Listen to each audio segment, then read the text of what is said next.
इस वक्त की बड़ी खबर है। दिल्ली हाई कोर्ट में ऑक्सीजन की सप्लाई को लेकर सुनवाई हो रही है। कोर्ट आईआईटी दिल्ली की रिपोर्ट का हवाला देते हुए केंद्र सरकार से पूछा है कि हमने अखबार में पढ़ा है कि मई के मध्य तक कोरोना की लहर का पीक आएगा, तो उसको लेकर क्या इंतजाम किए जा रहे हैं। दिल्ली हाई कोर्ट ने दिल्ली सरकार की कड़ी फटकार भी लगाई है और कई सवाल भी उठाए। दिल्ली हाई कोर्ट ने कहा कि जब दूसरे राज्य इंतजाम कर रहे हैं ऑक्सीजन का, तो आप क्यों नहीं कर पा रहे हैं। दिल्ली सरकार से हाई कोर्ट ने पूछा है कि ऑक्सीजन के प्लांट आपने क्यों नहीं लगाए। दिल्ली सरकार से कोर्ट ने एक के बाद एक सवालों की झड़ी लगाते हुए कहा कि हम लोगों को मरते हुए नहीं देख सकते हैं। हाई कोर्ट ने यह भी पूछा कि आपने दूसरे राज्यों से ऑक्सीजन लाने के लिए क्या इंतजाम किए।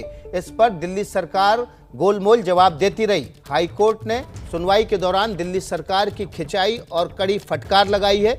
दिल्ली में ऑक्सीजन के मैनेजमेंट को लेकर भी सवाल उठाए हैं। हाई कोर्ट ने इस सुनवाई के दौरान दिल्ली सरकार के अधिकारियों से सवाल पर सवाल दागे, लेकिन दिल्ली सरकार के अधिकारियों के पास जवाब नहीं थे। हमारे साथ अंकित गुप्ता हाईकोर्ट से ग्राउंड जीरो से सीधे जुड़ गए हैं। इस पर ज्यादा जानकारी के साथ अंकित, इस सुनवाई में अभी क्या चल रहा है? विकास, अभी भी जो मुख्य चर्चा है वो इसी चीज को लेकर के है कि आखिर दिल्ली में ऐसे हालात क्यों बने हैं। अगर मैं पिछले करीबन आधे घंटे की बात करूं तो पिछले आधे घंटे में कोर्ट ने कई कड़ी टिप्पणियां की हैं। उसमें ये तक कहा है कोर्ट ने, जब जो दिल्ली सरकार के कुछ अधिकारी यहाँ पर जुड़े हैं तो कोर्ट ने टिप्पणी करते हुए कहा कि अगर बाकी राज्य वो कदम उठा सकते हैं तो आखिर दिल्ली सरकारें क्यों नहीं। दिल्ली सरकार के वकील हालांकि लगातार ये कहते रहे कि वो एक मैकेनिज्म नहीं है, जिस पर कोर्ट ने टिप्पणी करते हुए कहा कि मैकेनिज्म तो हर जगह मौजूद है, बशर्ते आप लोग भी कुछ जिम्मेदारी उठाते हुए कदम उठाएं।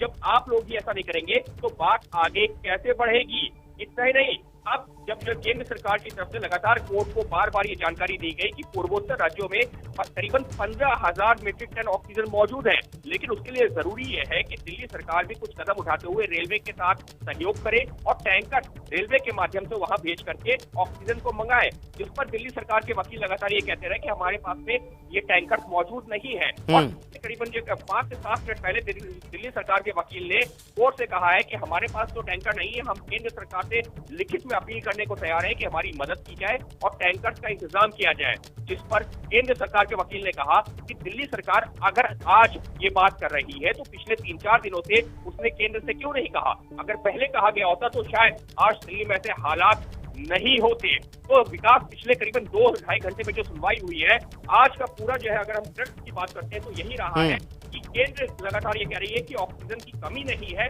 बशर्ते राज्य सरकार भी जिम्मेदारी उठाए और ऑक्सीजन प्लांट से ऑक्सीजन को अपने राज्यों तक पहुंचाएं। लेकिन दिल्ली के केस में ऐसा नहीं हो रहा है। दिल्ली सरकार ऑक्सीजन मंगाना ही नहीं चाह रही, टैंकर का इंतजाम ही नहीं करना चाह रही और फिलहाल इसी के चलते दिल्ली में ऐसे हालात बने हुए हैं। बहुत बड़ी बात हाई कोर्ट ने कही है। अंकित गुप्ता, हाई कोर्ट ने सीधे सवाल उठाए दिल्ली सरकार पर। पूछा है कि 3 दिन पहले हमने आदेश दिए थे, अब तक दिल्ली सरकार ने क्या किया। अब तक दिल्ली में ऑक्सीजन की कमी है तो इसका जिम्मेदार कौन है। दिल्ली में अगर ऑक्सीजन की कमी से मौतें हो रही हैं तो इसका जिम्मेदार कौन है। हाई कोर्ट ने कड़ी फटकार लगाई है। दिल्ली सरकार की सुनवाई के दौरान दिल्ली सरकार के अधिकारी सिर्फ गोलमोल जवाब देते नजर आए। ये नहीं बता पाए कि टैंकर का इंतजाम क्यों नहीं हुआ, ये नहीं बता पाए कि आखिर वे ऑक्सीजन अब तक दिल्ली पहुंचाने में क्यों नाकाम रहे, उन्होंने रेलवे से क्यों नहीं अब तक संपर्क किया। बड़े सवाल उठ रहे हैं। दिल्ली में ऑक्सीजन की सप्लाई पर राजनीति तो खूब हो रही है, लेकिन दिल्ली सरकार अब तक हाई कोर्ट में सवालों के जवाब नहीं दे पा रही। दिल्ली के अस्पतालों में इस वक्त ऑक्सीजन का आपातकाल सा जैसा लगा हुआ है। जयपुर गोल्डन अस्पताल, बत्रा अस्पताल, महाराजा अग्रसेन अस्पताल, मेट्रो अस्पताल ऑक्सीजन की भयंकर कमी से जूझ रहे हैं। गंगाराम अस्पताल में भी यही हालात हैं। अगर ऑक्सीजन की सप्लाई नहीं हुई तो गंगाराम अस्पताल के भी हालात बिगड़ जाएंगे। गंगाराम अस्पताल के चेयरमैन डॉक्टर DS राणा हमारे साथ सीधे जुड़े हुए हैं। डॉक्टर साहब, आपका स्वागत है। बड़ा सवाल यही है कि ऑक्सीजन की सप्लाई को लेकर दिल्ली सरकार अभी हाईकोर्ट में गोलमोल जवाब दे रही है, उसके पास जवाब नहीं है। लेकिन इस ऑक्सीजन की कमी की वजह से हम, आप और आम नागरिक दिल्ली का सफ़र कर रहा है। सुबह से 25 लोग अपनी जान गंवा चुके हैं।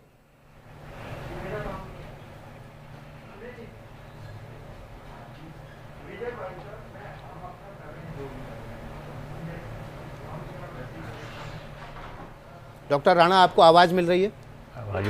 आवाज बंद हो गई।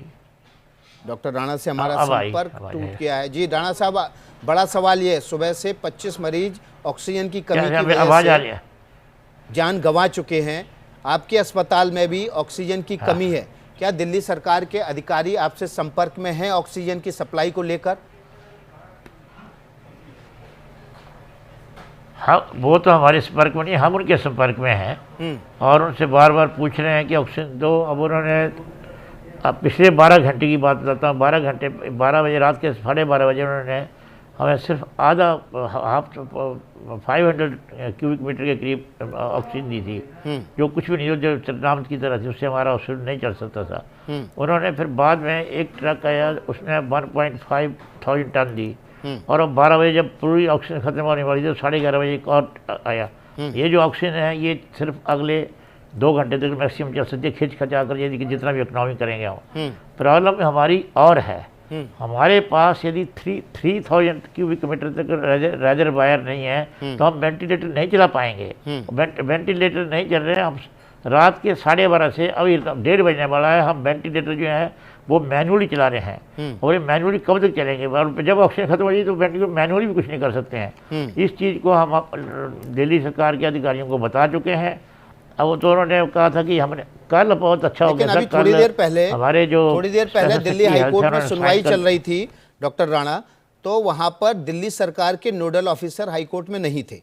दिल्ली सरकार के अधिकारियों ने, वकील ने ये बताया कि वो ऑक्सीजन सही जगह, सही हॉस्पिटल में जहां कमी है वहां पहुंच जाए, इसलिए वो इंतजाम में लगे हुए हैं, कोऑर्डिनेट कर रहे हैं, इसलिए हाईकोर्ट में नहीं आए।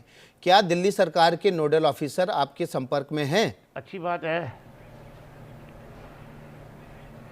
हम उनके संपर्क में हैं। उन्होंने पहले तो अभी यही बोलते हैं कि थोड़ी देर में आ रही है, हम कहाँ से लाएं, थोड़ी देर में आ जाएगी, थोड़ी देर में आ जाएगी। आज मॉर्निंग में तो बहुत बुरा लगा मुझे जब उन्होंने बोला कि जिसकी हमने जिम्मेदारी लगाई थी वो नहीं दे रहा आपको, तो हम क्या कर सकते हैं।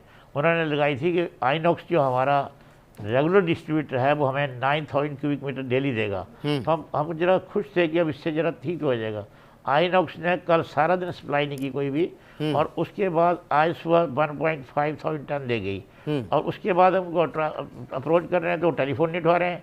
अब बड़ी मुश्किल टेलीफोन, हमें पता लगा कहीं से कि उनके से किसी से पता लगा कि उनका ट्रक चला हुआ है आइनॉक्स का, वो हमें देंगे, किसको देंगे ये को पता नहीं है, किसका, इसकी कोई नज़र नहीं पड़ती किसको कितनी देनी है, वो थोड़ी थोड़ी दे जाते हैं। तो अब ऑक्सीजन सप्लाई का राणा साहब आप ये कह रहे हैं कि किस हॉस्पिटल में ऑक्सीजन पहुंचेगी पहले और किस में बाद में, ये दिल्ली सरकार के नोडल अधिकारी तय कर रहे हैं? सर वही अब तो वो तो तय करता ही नहीं है ना, वेंडर तो तय करता ही नहीं है, ये तो नोडल ऑफिसर ही तय कर रहे हैं। अब नोडल ऑफिसर को मैं बताना चाहता हूँ कि उनको हर हॉस्पिटल की पार्टिकुलर रिक्वायरमेंट देखनी चाहिए। हमें कोई प्रॉब्लम नहीं है, घंटों में भी देना चाहते घंटों में दो। पहले जैसे मैं कहता हूँ कि हमें 4 घंटे बाद आनी है तो कोई बात नहीं, ऑटोमेटिक होना चाहिए, अपना आदमी रख दें। हम सच बोल रहे हैं, उनको लगता है शायद हम झूठ बोल रहे हैं, वो समझते नहीं है कुछ भी। अब या तो आकर देख लें या आकर देखें कि हॉस्पिटल में कितनी रिक्वायरमेंट है। तो आपको ये भी कहा गया क्या फोटो दे नोडल ऑफिसर्स की तरफ से कि आप ऑक्सीजन सप्लाई को लेकर जो बातें कह रहे हैं वो सही नहीं है, या वो ठीक नहीं है, या वो झूठ है? नहीं, वो तो कहते हैं नहीं, इसमें तो हम तो जो आप कह रहे हैं कमी तो है हमारे पास। मैं फिर आपके पास कमी है तो फिर बोलो, सरकार को बताओ, सेंट्रल सरकार को बताओ या मीडिया को बताओ कि आपके पास ऑक्सीजन नहीं है। अब है तो उसको एटलीस्ट अब यह बताओ कितने, मतलब मान लो ऑक्सीजन कमी है तो हर एक हॉस्पिटल बोल दो कि इतने बेड से ज़्यादा मत दिलाओ, दाखिल करो, फिर ये तो वो कर दो। अब पेशेंट हम भर्ती कर रहे हैं, उनको ऑक्सीजन कहाँ से दें? तो ये तो सरकार को देखना है कि किस तरीके से डिस्ट्रीब्यूशन वो इंश्योर करें। अब जो सरकारी काम हो गया ना, इसका तो पब्लिक का तो काम नहीं है, कोई डीलर का मतलब नहीं है, तो पूरी सरकार कंट्रोल कर रही है। हमें जो कई लोग ऐसे हैं जो हमारे बेल विशर हैं, वो अपनी प्लांट से भेजना चाहते हैं, उसको भी बॉर्डर पर रोक देते हैं, उसको भी अपनी तरफ डाइवर्ट करते हैं, उसको हमारे तक नहीं पहुँचती है। परसों इंडियन ऑयल से हमारे पास एक 5000 का ट्रक उन्होंने हमारे नाम पर भेजा था, फिर वो हमारे तक नहीं पहुंचा, वो पहले इन्होंने अपनी मर्जी से डिस्ट्रीब्यूट करते हैं। ये इंडियन ऑयल की जो ऑक्सीजन आपने मंगाई थी, ये किसके जरिए मंगाई थी? केंद्र सरकार के जरिए मंगाई थी या इंडियन ऑयल को सीधे संपर्क करके आपने ऑक्सीजन मंगाई थी? हमने केंद्र सरकार को बोला था, उन्होंने केंद्र सरकार जो हमें कई लोग जानते हैं, हमारे हॉस्पिटल में सब लोग जानते हैं, तो इसलिए उनको बोला था किसी को, तो उन्होंने कहा पहुंच जाएगी आपको गैस पक्का। आज भी बोला है, सरकार ने जो ऑक्सीजन आपको इंडियन ऑयल के जरिए पहुंचाई, वो ऑक्सीजन दिल्ली सरकार ने अपने कब्जे में ले ली और आपको नहीं पहुंचने दी।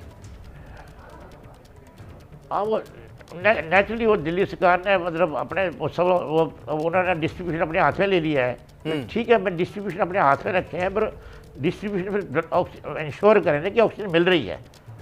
या तो फिर वो ट्राई करें कि हमारे पास ऑक्सीजन है ही नहीं है। आप बड़ी अब हम जानकारी कौन दे से रहे काम करते रहेंगे? हैं। हम डॉक्टर हैं, हम डॉक्टर ये काम DS राणा करेंगे, है, ऑपरेशन चेयरमैन है सर गंगाराम के। अभी तक जो आरोप लग रहे थे कि दिल्ली सरकार की ऑक्सीजन दूसरे राज्य रोक ले रहे हैं, उसके उलट उन्होंने बात कही है। केंद्र सरकार ने इंडियन ऑयल से ऑक्सीजन भिजवाई थी सर गंगाराम अस्पताल को, उस ऑक्सीजन को दिल्ली सरकार ने रोक के दूसरे हॉस्पिटल को जारी कर दिया। ये बात कह रहे हैं आप DS राणा। फिर से पूरी घटना बताइए, कब की घटना है, कब ऑक्सीजन आपने इंडियन ऑयल से मंगाई थी, कब दिल्ली सरकार ने उसको अपने कब्जे में ले लिया? नहीं, परसों आई थी ऑक्सीजन हमारे नाम पर, दिल्ली सरकार ने ले लिया, किसी और ने हो तो मुझे पता नहीं है। पर आज भी हमारे नाम, हमने तो कहा था कि हम अपना वो भेज देते हैं, पुलिस भेज देते हैं, अपना कोई अपने सिक्योरिटी वाले भेज देते हैं ताकि उसको एस्कॉर्ट कर सकें। पर वो दिल्ली सरकार करती है, दूसरी सरकार करती है। मेरे मुताबिक जो ये लगा कि दिल्ली सरकार के डिस्ट्रीब्यूशन के हाथ में तो करते हैं। आज भी मैंने उनको अप्रोच किया है कि जो हमारे नाम पर आ रही है उसका हमें रिजर्वायर बनाने दो और उसको आने दो यहाँ तक, और उसके अलावा फिर देते रहो नीड के मुताबिक। अब आएगी, मिलेगी, हमें नहीं मिलेगी। हमें इन्फॉर्मेशन इंडियन ऑयल से आ गई है कि 5000 डॉक्टर राणा, आपके अस्पताल में कितने मरीज हैं और कितने घंटे का ऑक्सीजन का बैकअप आपके पास बचा हुआ है? सर, हमारे हॉस्पिटल में 516 पेशेंट हैं। 516 पेशेंट में से 128 ICU बेड्स हैं, और ICU बेड, उनमें ICU बेड में से 29 पेशेंट जो है वो वेंटिलेटर पर लगे हैं, इन्वेजिव वेंटिलेशन जिसको ट्यूब डाल कहते हैं उसको, जब ट्यूब अंदर डाली होती है। और इतने ही, इससे ज़्यादा पेशेंट जो नॉन इन्वेजिव वेंटिलेशन में, जिसके ट्यूब नहीं डालते हैं, दूसरी तरीके से करते हैं। जो इन्वेजिव वेंटिलेटर है वो नहीं चल पा, जो इन्वेजिव वेंटिलेशन है जो ट्यूब के थ्रू हो रही है वो, उसके लिए ऑक्सीजन वेंटिलेटर नहीं चल पा रहे हैं, लेकिन वेंटिलेटर नहीं चल, नॉन वेंटिलेटर पेशेंट के लिए कितना बैकअप बचा हुआ है?